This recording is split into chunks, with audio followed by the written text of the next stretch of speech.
Hello and welcome back to And the Award Goes To, a Lee County Libraries program. This month we'll be discussing the Grammys for Spoken Word, or as they're more formally known, the Grammy Award for Best Audiobook, Narration, and Storytelling Recording. But first, a brief history of the Grammys. While working on the Hollywood Walk of Fame in the 1950s, industry leaders realized that many top recording artists would never qualify for a star due to the lack of a major award in the recording industry. So they began working on an award similar to the Oscars and the Emmys. The awards would be run by a National Academy of Recording Arts and Sciences. A contest was held to determine the name. One working name was the Eddies, to honor Thomas Edison, the inventor of the phonograph. Over 300 contestants mailed in suggestions for the name, with the winner being Grammys, an abbreviated form of the gramophone.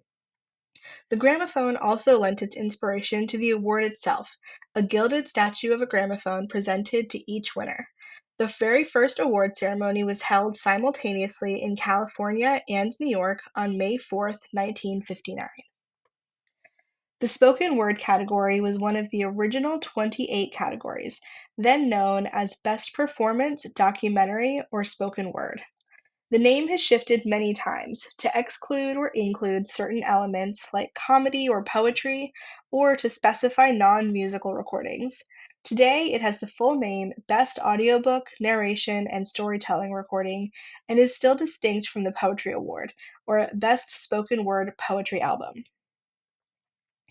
The eligibility for spoken word is the same as other Grammys. The recording must have been released or reached prominence in the previous year.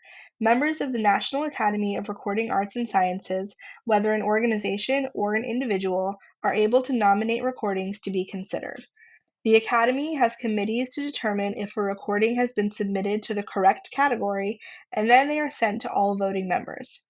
Voting members can vote on the general categories, like Album of the Year, as well as 9 of their choosing out of 30 on the preliminary ballot. These votes are counted, and the top 5 in each category are the official nominees. Sometimes, in the event of ties, there are more than 5 nominees, and in some specialized categories, a review committee determines the nominations. Once the final nominees are chosen, voting members may vote on the general categories as well as up to 10 others. They are encouraged to only vote on the categories in their area of expertise, but that's not a requirement.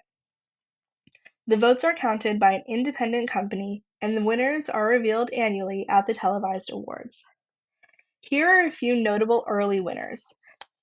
We have Carl Sandburg, who won for A Lincoln Portrait. Leonard Bernstein won for FDR Speaks. Edward R. Murrow won for A Reporter Remembers, Volume 1, The War Years. And Martin Luther King won posthumously for Why I Oppose the War in Vietnam. Through the years, the awards began to focus more heavily on audiobook narration, especially those where the author did their own narration. Memoirs, biographies, and political books are often the winners and still are today. Some more notable modern winners are Maya Angelou, who's actually won 3 times, LeVar Burton, who won for the autobiography of Martin Luther King Jr., a previous winner, Hillary Clinton, who won for It Takes a Village, and Barack Obama, who won for The Audacity of Hope. Maya Angelou has won the award 3 times, which is a number only exceeded by former President Jimmy Carter, who's won 4 times. The nominees for the 2025 Grammys were Jimmy Carter for Last Sunday in Plains, a Centennial Celebration, George Clinton for And Your Ass Will Follow, Guy Oldfield as a producer for All You Need Is Love, The Beatles in Their Own Words, Dolly Parton for Behind the Seams, My Life in Rhinestones, and Barbra Streisand for My Name is Barbara. The winner this year was Jimmy Carter, his 4th win. As I mentioned, in 2023, poetry was removed from the spoken word category and given its own. It is now the award for Best Spoken Word Poetry Album and is a subset of the R&B Genre Awards. Jay Ivy won in 2023 and 2024, and the group Tank and the Bangas won in 2025. Thank you for watching this month's And the Award Goes To. Be sure to check back next month to learn about the Edgar Allan Poe Awards and make sure to subscribe to our channel.